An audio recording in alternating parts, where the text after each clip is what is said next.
Welcome to the International Institute for Facilitation's podcast, Spaghetti on the Wall. I'm Eileen Dowse, Chair Emeritus and Director of Assessments for INIFAC. And today, you are so lucky, we are joined by Brandon Allen. Brandon is a certified master facilitator with INIFAC, and he's also the owner of Smart People, and they focus on organizational effectiveness, and they do that through team building and coaching and facilitation, and that's what we're going to talk about today. We're going to talk about that one certified master facilitator competency, presence, and how you can enhance your presence as a facilitator. So welcome, Brandon. Thank you. Part of the title of this podcast is Lessons from a Licensed Pants Pilot. So let's just start there for clarification. What the heck is a pants pilot? Eileen, it's a great question. So my sweet spot in facilitation is not around my level of organization and preparation and a perfect agenda with minute-to-minute design. It's around being able to fly by the seat of my pants. To keep that simple, I just say licensed pants pilot, and it makes sense. It does. That's great. Thank you. Okay, well, Spaghetti on the Wall meets licensed pants pilot. Let's get started. So when we talk about facilitators' presence, it's a competency for the CMF, the Certified Master Facilitator Assessment. What does presence mean in your mind? To me, presence it's just about how you show up. Interestingly, I feel it comes from within. It's all starts within you and exudes outward. It's not something that you can really kind of pull off through acting, unless you're a good actor, and most of us are not. It's something that you have within you and that others can feel. And there's a lot of different kinds of presence as well. Do you want to expand on that one? Other types of Sure. presence? I built a small assessment when I do facilitation training to help people understand their style. We'll get more into that later. I think there's a question about that. Yeah. But you can have great presence if you're quiet. You can have great presence if you're not quiet. You can have great presence no matter what shape, size, whatever you are. It's just about how you show up with the audience and with the group. When you were describing presence, I really think what's important now is authenticity, and you just can't fake that, right? So, Yes. part of that presence is being authentic. It's also having that confidence to say, do you know what? You're in good hands. You're going to be okay. How do you teach or acquire confidence to help your presence as a facilitator? Wow, how do you get it? Yeah, because could I tell me what store I can buy it at? Wouldn't that be nice? Actually, I'm glad it's not in the store. It's what gives us unique value, right? That's So, my wife, she teaches dance, and she has a student who is very autistic. And it's really interesting. So you really can't interact with her very well one-on-one. She doesn't speak. However, when she's performing, she can sing and talk and dance, and it comes out beautifully. So it's just really interesting that she happens to be a good actress in that case. But her presence, like one-on-one, shows up very differently than with the group. Yeah. And it's because when she's performing for a group, it's her comfortable space. Here's a weird story. When I was in sixth grade, I ran for class president against the two popular girls, which was not a good decision. And they got up and I don't know if you remember typewriters. I do. I do. Typewritten speeches, right? And they got up and they gave their speech in front of the whole elementary school.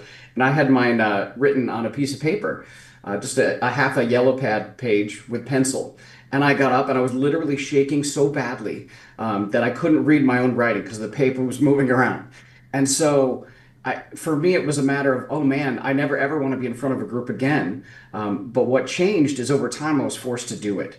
So as you gain more experiences, I think for me, the way to acquire it, that presence was to just practice. In school, they have people do presentations on purpose. It's like, man, I really hate to do that. But if you don't do it, you're never going to get it. So it doesn't matter where you are today, how good you are in front of a group, or how much presence you have, just go out and practice and keep doing it. I agree. I agree. So, along with the practicing, I think there's that piece of perhaps everyone looking at you up there with your yellow piece of paper shaking. Right. They may not have had that confidence in your abilities. And I think there's a piece about presence, about how I might impact how I'm perceived. So, yes, there's authenticity. Yes, there's practice in a room. What about that knowledge that you can affect others' thinking? Yeah. Wow. I'm thinking of some different colleagues I have, some that are just good facilitators, maybe not great, and they also have a ton of confidence. And so it doesn't really matter so much that their skill isn't maybe as good as someone else, because of their presence and their confidence. The group just believes them and they go along with it. And so skill is important, yes, but what you're talking about, that internal confidence, I think exudes, yes, I can help you. Yes, you're going to be okay. Yes, we're going to get the outcome that we're trying to get. No, I'm not going to waste your time. And so just the way that you show up, it's really huge to getting the group to cooperate, collaborate, and work with you. Yeah, a little bit about me. When I'm ever in that situation where I'm nervous and it's like, I'm not sure I can do this, what I try to do is switch my mind and say, you know what, I'm going to do the best I can possibly do. So even if I fail, I know I've given it my all. And if my all wasn't that great, then we have a whole other set of learning.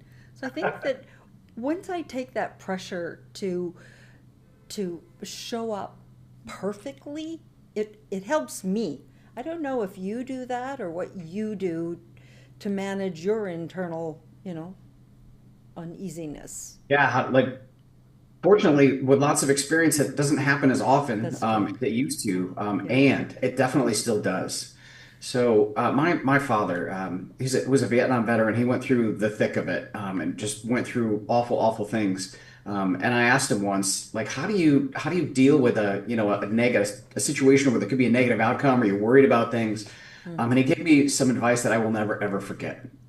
He says, get okay with the worst possible outcome and then just move on. Right? So, what's the worst that can happen? Yeah. Accept that it might happen, and how would you deal with that? And then move on. And what that does for my presence is that, you know, I'm going to do the best I can. I don't know anything about whatever this industry I'm working in is or whatever, or that specific weird acronym that they keep throwing out, but it's okay. I might ask once if it's important for me to know, and if not, what's the worst that can happen is they could think I didn't do a good job. Okay, then I'll move on to the next client. But what that does internally is it helps me to just accept I'm going to do my best. Probably going to have a lot of fun doing it. And that shows up with a client. And they really understand that if you're trying and you're capable, it's going to be okay. Yeah. Speaking of that word understand, I would suspect that a lot of this presence piece has to do with understanding your own strengths, limitations, and I call them stretches too. What that we've just talked about feeling uncomfortable, that's a stretch, right? I may feel uncomfortable. I know I have the skills to do it and I may feel uncomfortable doing it. So always at the end I say, what did I learn? Sure. What do you share with folks to help them understand their strengths, limitations, and stretches? Well, I think you mean another facilitator, like what would I share with them? Correct. Yeah. Yeah.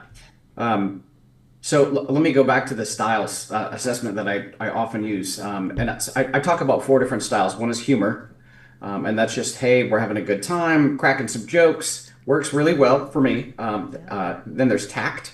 So I know facilitators they really aren't very funny. They're not very powerful, but their tact and emotional intelligence is so high that they can just read the room and work with it.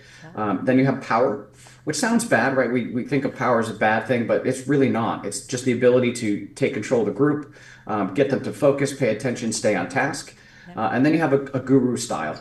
My really first facilitator coach of mine, someone I worked with, he was really more of a guru, right? Now he loved to do training and still facilitated, but it was about, how do we just ask really insightful questions and make people think and ponder? And so typically you're going to have at least one strength within those sets. So you're going to have humor as an ability. You're going to be very tactful, be able to use power effectively, or be kind of that guru that's going to help people to think and wonder and ask questions. So for me, it's humor followed by power. Am I tactful? Yeah, I try to be. On a good and day. and I'm more likely to to make a joke or say like let's use like an activity to keep it energetic and whatnot. And sometimes you need all of those. So you need a piece of all of them. However, you don't have to be good at all of those things to be a good facilitator. Yeah. Um, we come in all different packages, shapes, and sizes. And again, so what I'm good at, you might be good at the same thing, you might not. Yeah. So just find it, and it's going to show up in your everyday life, how you interact with your family, your friends, with a clerk at the grocery store, and so just take notice of where you're good at. If that makes Right. sense. When we talk about that interacting and that energizing and getting in there and helping the group engage, there's that old saying of shoot for the moon, hit the fence, shoot for the fence, hit the ground. And if a facilitator comes in at the fence, the group's energy may drop. Or at about two in the afternoon, facilitator or human beings' energies can tend to dip. As it relates to presence, what can a facilitator do both for themselves, their presence, and for the energy in the room to help keep that energy up? I love what you said about the moon and the fence and the ground. I have a good friend. His name is Greg, and he's a performer, like a singer, and he's done a show. He did it for years and years in Myrtle Beach, called as the One Show, and he also does some news shows. And he invited me to come and watch with a family. Said, "Hey, come and you can watch the filming." And so we go to the studio, and we're like in the basement somewhere, and it's dark, and this tiny little set that's all lit up, and the camera going. We're standing in the back, and I'm watching him do this thing, and he's being filmed, and he seems way over the top. His energy level was just so high, and when it was done, he came over, and I'm like, "Wow, Greg, I noticed that like your energy was really high." It's like as a facilitator, we try to go up from level 1 to level 2 to level 3, not just like, oh, I'm a little more engaged, but like really high. And even though you're doing that, it just comes across as kind of normal for the group. And he goes, yeah, like 3 times. It said on camera, it's 5 times.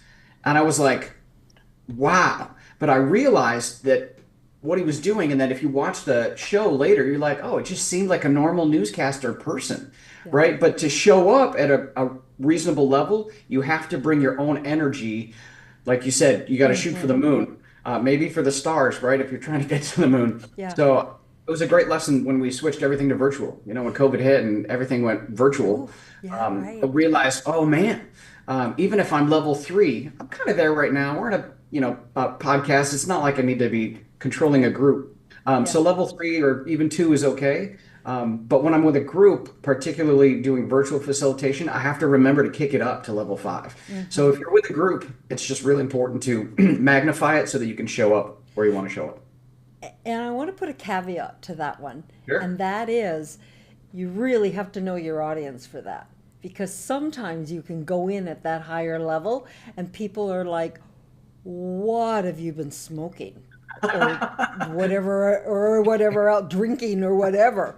Like, how Sure. much Red Bull have you had, right? Yeah. So I think you have to be really careful about the audience. There's some people that just can't handle that. And it's some people that they may say, well, you're not credible because you're just some crazy person. So there is that balance that has to go Yeah, on. that's a great caveat. I certainly agree.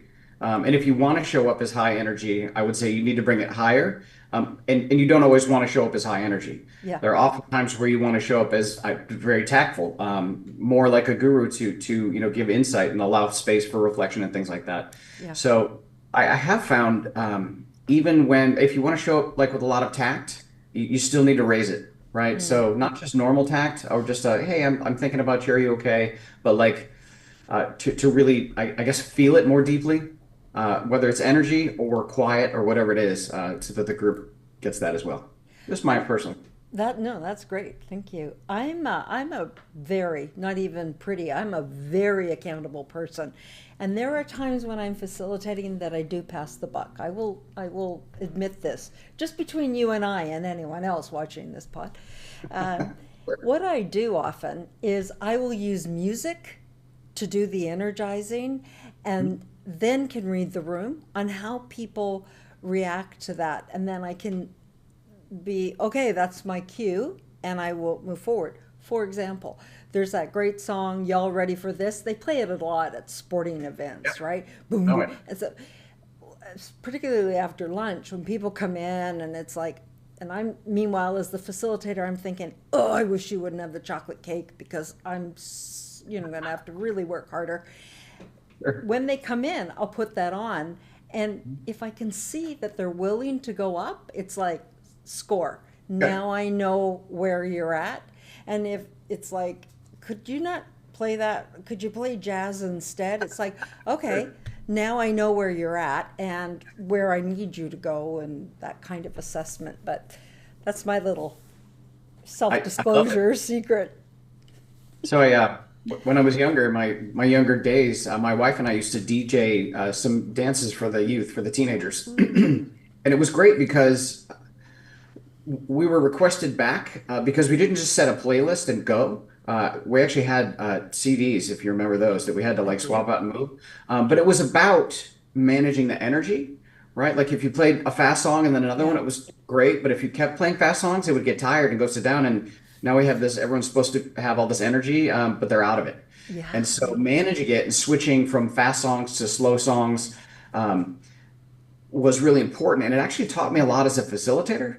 Mm, It, like you were just saying, you play the song. If they're jazzed up, great, let's go. And if they're like, oh, like again, like we're out of that, to be able to bring it back down. So that's it's right. not always about high energy, I think, for me, but it's about managing the flow, reading the group, and seeing what's needed. If that makes sense. I think a little bit what we're talking about here is facilitators have their presence, and part of that presence, very much like you introduced yourself as the pants pilot, you need to be adaptable Yep.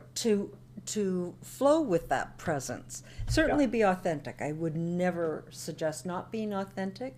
I do believe that you need to do some ebbs and flows with how you're showing up in the room. Yeah. Wow. Just as you were saying that, it was making me think about so that licensed pants pilot thing. I don't know if you know Myers-Briggs or Yeah. people in the audience do. I am an off-the-chart P perceiver, which means as a facilitator preparing, it's terrible because I really don't like agendas and rules and schedules. I build them, of course, because they're needed. And for me, it's about reading the situation and adapting to it. So I like rather than coming in with a hey, at 2:45 p.m. we're gonna do small group breakouts, with 6 to 8 per team, and we're gonna use this format for 45 minutes with these specific questions. I'm Mm, gonna probably come with that ready. But also come with a, what, they've been talking to each other and they're worn out. Like, yeah. let's do a walk and reflect activity for the first 10 of that 45. Yeah. And so rather than assign everything ahead of time, I come with a bag of tricks, if you will. And Beautiful. so what I would recommend if you're trying to get to that level of how do we have great presence and manage and read the room, to just practice, try different stuff, go to liberating structures, just learn different activities that you can pull out all the time. And Yeah. if you are a planner and a preparer, have 2 or 3 ready, and just read the do they need more energy? Do they need less? Do they need to talk? Do they need to think? So Yeah.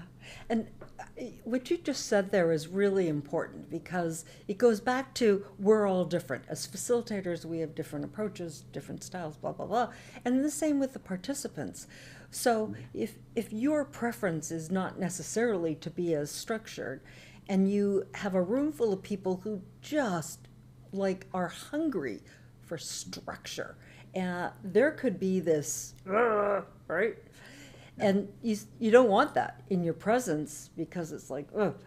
So I really do think in that adaptability, you can say this is the topic, and the goal yeah, is to talk about it for this long.